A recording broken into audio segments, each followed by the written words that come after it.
Welcome to Dev current affairs. आज है 30 दिसंबर 2020 और 30 दिसंबर 2020 से रिलेटेड जितने भी करंट अफेयर्स के क्वेश्चंस बनते हैं सारे हम इस वीडियो में डिस्कस करेंगे और हर क्वेश्चंस के बारे में डिटेल से पढ़ेंगे। तो चलिए शुरू करते हैं। Question number 1।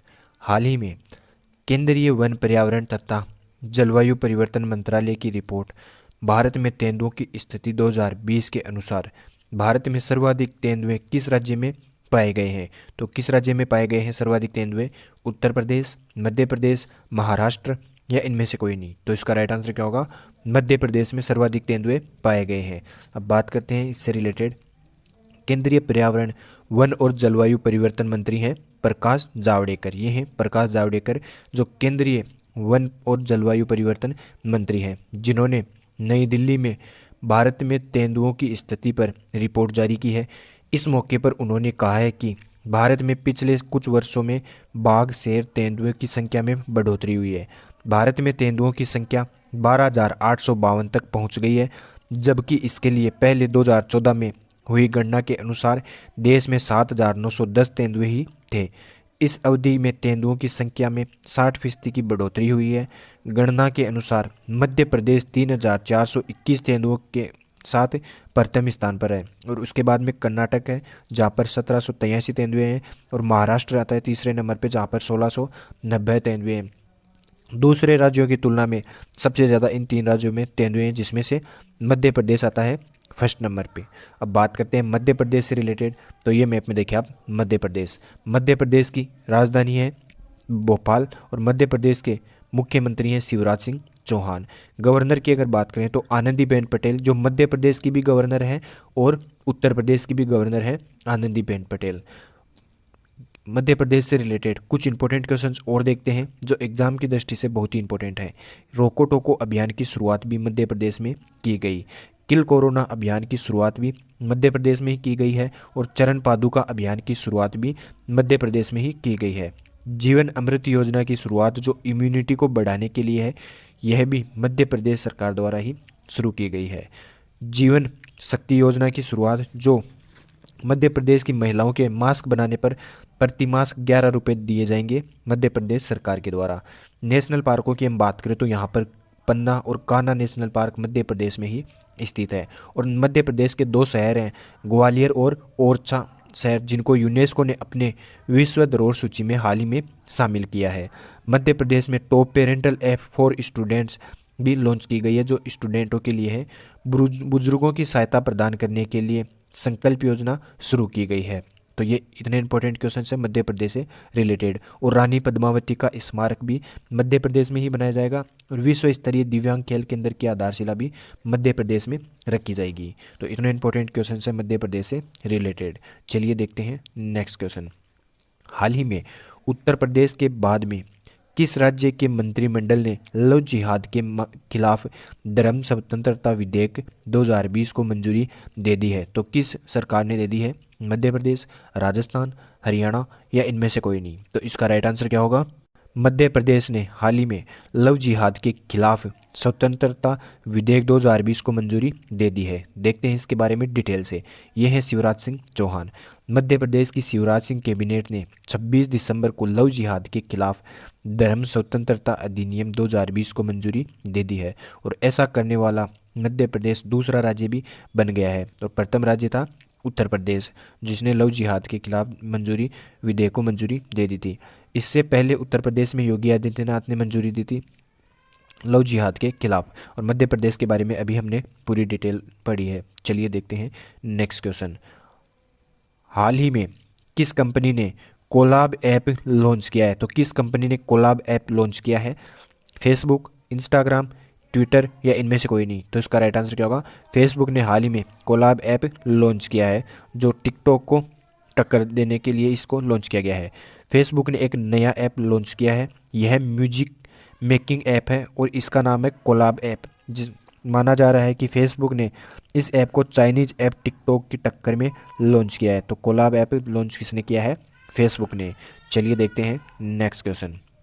हाल ही में किसे लीजन ऑफ मेरिट अवार्ड से सम्मानित किया गया है? तो लीजन ऑफ मेरिट के अवार्ड से किसे सम्मानित किया गया है? राजनाथ सिंह, अमित शाह, प्रधानमंत्री नरेंद्र मोदी या इनमें से कोई नहीं? तो इसका राइट आंसर क्या होगा? प्रधानमंत्री नरेंद्र मोदी को लीजन ऑफ मेरिट अवार्ड से सम्मानित किया गया है। देखते हैं इसके बारे में डिटेल से। भारत और अमेरिका के बीच साझेदारी को मजबूत करने के लिए प्रधानमंत्री नरेंद्र मोदी को अमेरिका के प्रतिष्ठित लीजन ऑफ मेरिट अवार्ड से सम्मानित किया गया है। अमेरिका के राष्ट्रपति डोनाल्ड ट्रंप ने, अमेरिका के पूर्व राष्ट्रपति, अभी राष्ट्रपति जो बाइडेन बन गए हैं, जो जनवरी में शपथ लेंगे, लेकिन अमेरिका के राष्ट्रपति डोनाल्ड ट्रंप ने पीएम मोदी को इस सम्मान से नवाजा था। अमेरिका में भारतीय एम्बेसडर तरणजीत संधू ने पीएम मोदी की तरफ से इस सम्मान को रिसीव किया था। तो किसने लिया था, ये भी क्वेश्चन बन सकता है कि भारत के कौन कौन से एम्बेसडर ने मोदी का लीजन ऑफ मेरिट अवार्ड ग्रहण किया था? तो तरणजीत संधू ने यह अवार्ड लिया था। चलिए देखते हैं नेक्स्ट क्वेश्चन।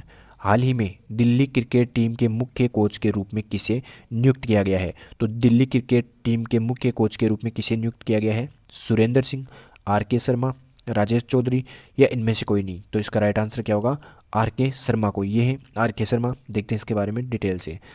भारतीय क्रिकेट और विराट कोहली के रूप में एक चमकता हुआ सितारा देने वाले गुरु राजकुमार शर्मा, ये हैं राजकुमार शर्मा, जिन्होंने विराट कोहली को भारतीय टीम को दिया था एक बेहतरीन खिलाड़ी बनाकर।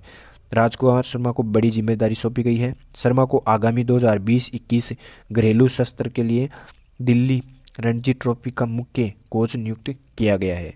देखते हैं नेक्स्ट क्वेश्चन। हाल ही में किस राज्य के मुख्यमंत्री ने राज्य में भारत के सबसे बड़े हॉकी स्टेडियम के निर्माण की घोषणा की है? तो किस राज्य के मुख्यमंत्री ने की है? ओडिशा, गुजरात, पंजाब या इनमें से कोई नहीं? तो इसका राइट आंसर, तो ओडिशा के मुख्यमंत्री भारत के सबसे बड़े हॉकी स्टेडियम के निर्माण की घोषणा की गई है। चलिए देखते हैं इसके बारे में डिटेल से। ये है नवीन पटनायक, जो ओडिशा के वर्तमान में मुख्यमंत्री हैं। ओडिशा के मुख्यमंत्री नवीन पटनायक ने राज्य के राउरकेला में देश का सबसे बड़ा और विश्व स्तरीय हॉकी स्टेडियम बनाए जाने की घोषणा की है। करीब 20,000 दर्शकों की क्षमता वाले इस हॉकी स्टेडियम में 2023 में होने वाले पुरुष हॉकी विश्व कप के मैच खेले जाएंगे। इसके अलावा भुवनेश्वर के कलिंगा स्टेडियम में हॉकी विश्व कप के मैचों का आयोजन होगा। तो ओडिशा के बारे में हम देखते हैं डिटेल से। ये मैप में देखिए आप, ओडिशा, ओडिशा की राजधानी है भुवनेश्वर, मुख्यमंत्री नवीन पटनायक, गवर्नर हैं गणेशी लाल। उड़ीसा से रिलेटेड कुछ इंपॉर्टेंट क्वेश्चंस देखते हैं जो एग्जाम की दृष्टि से बहुत ही इंपॉर्टेंट है। उड़ीसा के हाई कोर्ट के मुख्य न्यायाधीश हैं मोहम्मद रफ़ीक, और उड़ीसा में व्हीलर द्वीप है जिसका नाम बदल कर दिया गया है एपीजे अब्दुल कलाम।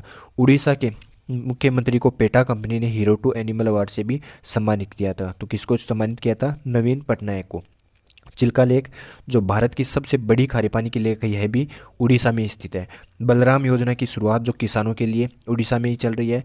बलराम योजना के साथ साथ अभी एक और योजना है जो किसानों के लिए चल रही है, वो है कालिया योजना, जो किसानों के लिए चल रही है। राजकीय पशु की बात करें तो सांबर हिरण राजकीय पशु है उड़ीसा का।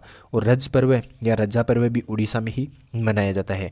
उड़ीसा में दुर्लभ पीले कलर का हाल ही में कछुआ भी मिला था। सबुजा उड़ीसा पहल की शुरुआत भी उड़ीसा में ही की गई है। रिजर्व पार्क की हम बात करें तो सतकोश या टाइगर रिजर्व पार्क भी उड़ीसा में ही है। और सिमलीपाल नेशनल पार्क भी, जो एग्जाम में बहुत बार पूछा जाता है, यह भी उड़ीसा में ही स्थित है। वाई रोड अभियान की शुरुआत भी उड़ीसा में ही की गई है। पृथ्वी 2 मिसाइल का परीक्षण भी उड़ीसा में ही किया गया है। और व्हीलर द्वीप का नाम बदलकर मैंने अभी बताया आपको एपीजे अब्दुल कलाम। ये इंपॉर्टेंट है तो एग्जाम में आ सकता है, इसको ध्यान रख लेना। तो ये इतने इंपॉर्टेंट क्वेश्चन हैं उड़ीसा से रिलेटेड। और उड़ीसा में भुवनेश्वर में 2023 का हॉकी वर्ल्ड कप खेला जाएगा, ये भी आप ध्यान रख लेना। चलिए देखते हैं नेक्स्ट क्वेश्चन। हाल ही में किसने ओह मिजोरम पुस्तक का विमोचन किया है? तो किसने ओह मिजोरम पुस्तक का विमोचन किया है? एम वेंकैया नायडू, राजनाथ सिंह, अमित शाह या इनमें से कोई नहीं? तो इसका राइट आंसर क्या होगा? एम वेंकैया नायडू ने ओह मिजोरम पुस्तक का विमोचन किया है।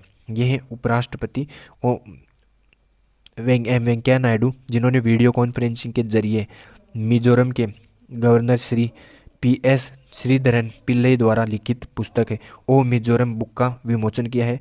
पिल्लई एक वकील भी हैं और लेखक भी और समाज सेवी भी हैं और एक विचारक भी हैं जिन्होंने यह पुस्तक लिखी है। उन्होंने मलयालम और अंग्रेजी में 125 किताबें लिखी है और ओह मिजोरम अंग्रेजी में उनका पहला कविता संग्रह है। तो इसका विमोचन किसने किया है? एम वेंकैया नायडू ने। चलिए देखते हैं नेक्स्ट क्वेश्चन। हाल ही में किस देश ने विश्व के सबसे बड़े रेडियो टेलीस्कोप का निर्माण किया है? तो किस देश ने किया है जो विश्व का सबसे बड़ा रेडियो टेलीस्कोप है? चीन, फ्रांस, रूस या इनमें से कोई नहीं? तो इसका राइट आंसर क्या होगा? चीन ने हाल ही में विश्व का सबसे बड़ा रेडियो टेलीस्कोप बनाया है। देखते हैं इसके बारे में डिटेल से। दुनिया की सबसे बड़ी दूरबीन बनाने में चीन ने करीब 1.12 अरब युआन 18 लाख डॉलर खर्च किए हैं। यह है दूरबीन। दूरबीन के डिस्क का आकार है 30 फुटबॉल मैदान के जितना बड़ा। इस दूरबीन की मदद से चीन एलियंस को भी खोज सकता है, साथ ही सितारों और आकाशगंगा के साथ दूसरे ग्रहों पर जीवन की भी खोज के लिए इसका इस्तेमाल किया जाएगा। तो यह दूरबीन जो रेडियो टेलीस्कोप है सबसे बड़ा दुनिया का, यह चीन ने खोजा है। चलिए देखते हैं next question. MR same missile का सफलतापूर्वक परीक्षण कहाँ किया गया है? तो एमआर सेम मिसाइल का सफलतापूर्वक परीक्षण कहाँ पे किया गया है? ओडिशा, तमिलनाडु, आंध्र प्रदेश या इनमें से कोई नहीं? तो इसका राइट आंसर क्या होगा? ओडिशा में। देखते हैं इसके बारे में डिटेल से। रक्षा क्षेत्र में भारत ने एक और नई उपलब्धि हासिल कर ली है। ओडिशा के चांदीपुर में जमीन से हवा में मार करने वाली मध्यम रेंज की शक्तिशाली मिसाइल एमआर सेम मिसाइल का सफल परीक्षण किया है। यह परीक्षण सफल रहा है और मिसाइल ने हवा में उड़ते विमान को भी भेज डाला है। तो यह उड़ीसा में किया गया है और उड़ीसा के बारे में हमने डिटेल से पढ़ लिया था। प्रथम खेलो इंडिया गेम उड़ीसा में ही खेले गए थे, जिसमें प्रथम आया था पंजाब विश्वविद्यालय चंडीगढ़ और इसका शुभंकर था प्रथम खेलो इंडिया का जय और विजय। चलिए देखते हैं नेक्स्ट क्वेश्चन। कल का पूछा गया question, happy for no reason के लेखक कौन है? तो हैप्पी फॉर नो रीजन के लेखक है मंदिरा बेदी। देखते हैं आज का क्वेश्चन। हाल ही में एसोचैम के नए अध्यक्ष कौन बने हैं? तो एसोचैम के नए अध्यक्ष कौन बने हैं? योगेंद्र सिंह, विनीत अग्रवाल, राजेश कुमार या इनमें से कोई नहीं? तो इसका राइट आंसर आप कमेंट बॉक्स में देना। अगर ये वीडियो आपको ज़रा सा भी हेल्पफुल लगे तो इसे लाइक करना, सब्सक्राइब करना। धन्यवाद।